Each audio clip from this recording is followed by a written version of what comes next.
Amerika Birləşmiş Ştatları və İran arasında sırağa gün imzalanmış anlaşma memorandumu Hörmüz boğazının yenidən açılması və tərəflərin Tehranın nüvə proqramı ilə bağlı danışıqlar masasına qayıtması üçün zəmin yaradır. Həmçinin bu razılaşma İran üçün dərhal bir üstünlük təmin edir. Neft satışını sərbəst şəkildə yenidən bərpa etmə imkanı. Neft ixracının bərpası ilə Tehran itirdiyi gəlirləri yenidən əldə edə bilər. Bunun müqabilində Amerika Birləşmiş Ştatları və İran 60 günlük müddətdə danışıqlara başlayacaq və həmin müzakirələrin əsas mövzusu İranın nüvə proqramı ilə bağlı yeni razılaşmanın əldə edilməsi olacaq.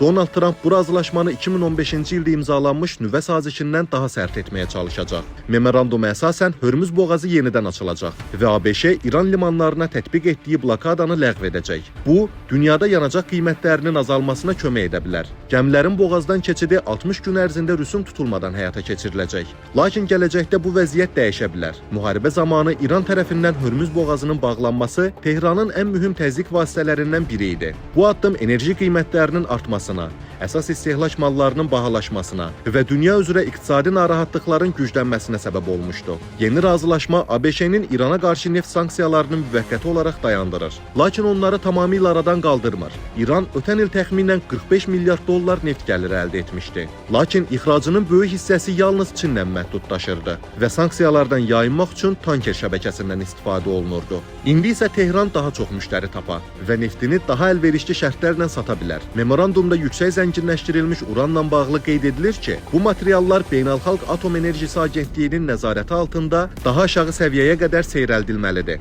Lakin İranın nüvə proqramının əsas detalları gələcək danışıqlara saxlanılıb. Yekun razılaşma əldə olunacağı təqdirdə İrana əlavə iqtisadi üstünlüklərin verilməsi vəd edilir.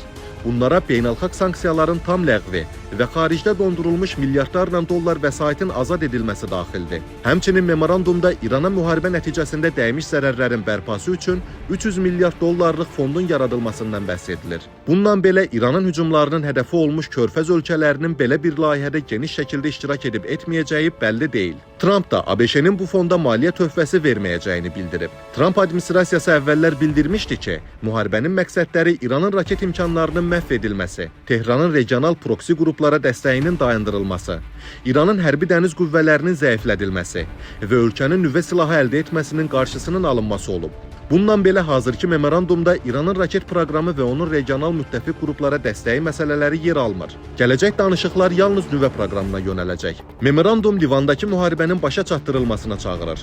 Lakin İsrail və Hizbullah bu razılaşmanın tərəfi deyil. İran, İsrailin Livanın cənub bölgələrindən çıxmasını tələb edir. Halbuki İsrail həmin ərazilərdə hərbi mövcudluğunu saxlamaq niyyətində olduğunu açıqlayıb. Livandakı qarşıdurmaların davam etməsi və ya genişlənməsi ABŞ-İran anlaşmasını təhlükə altına sala bilər. Yalnız Tehran və Vaşinqton öz müttəfiqlərini nəzarətdə saxlaya bilsələr, bu risk azala bilər. İsrail danışıqlar prosesindən kənarda saxlanılıb və ölkədəki bir çox siyasi qüvvələr bu razılaşmanı böyük uğursuzluq hesab edir. Digər tərəfdən Trump da imzalanmadan sonraki mətbuat konfransı zamanı Benyamin Netanyahunun fəaliyyətini tənqid edib və İsraili Livanda daha ehtiyatlı olmağa çağırıb. Netanyahu hazırda daxili siyasi təzyiqlərlə və yaxınlaşan seçkilərlə üz-üzədir. İran müharibədə ciddi hərbi itkilər versə də, Hörmüz boğazını bağlamaq və ABŞ-nin bəzi ərəb müttəfiqlərinə hücumlar həyata keçirməklə regionda təsirli təzyiq vasitələrinə malik olduğunu nümayiş etdirdi. Tehranın bu rıçaqlardan asanlıqla vaz keçəcəyi real görünmür. Eyni şeyi ölkənin nüvə proqramı ilə bağlı da söyləmək olar. 2015-ci ildə altılıq ölkələri ilə imzalanmış nüvə sazişi İranın nüvə proqramına geniş məhdudiyyətlər tətbiq etmişdi. Bunlara uranın zənginləşdirilməsi səviyyəsinin məhdudlaşdırılması, uran ehtiyatlarının azaldılması və beynəlxalq yoxlamaların genişləndirilməsi daxil idi. Lakin həmin sazişin tənqidçiləri onun 15 illik müddət məhdudiyyətini əsas zəif tərəf hesab edirdilər. İndi əsas sual budur ki, ABŞ İranın nüvə proqramına daha uzun müddətli və daha sərt məhdudiyyətlər tətbiq edə biləcəkmi? Vaşinqton İranın yüksək səviyyədə zənginləşdirilmiş uran ehtiyatlarının ləğv edilməsini və ya seyrəldilməsini istəyir. Tehran isə çox güman ki, dinc məqsədlər üçün aşağı səviyyədə uran zənginləşdirmək hüququnu qorumağa çalışacaq. Bütün bunlar qarşıdakı 2 aylıq müzakirələrin nəticələri ilə bağlı tam optimist olmağa imkan vermir.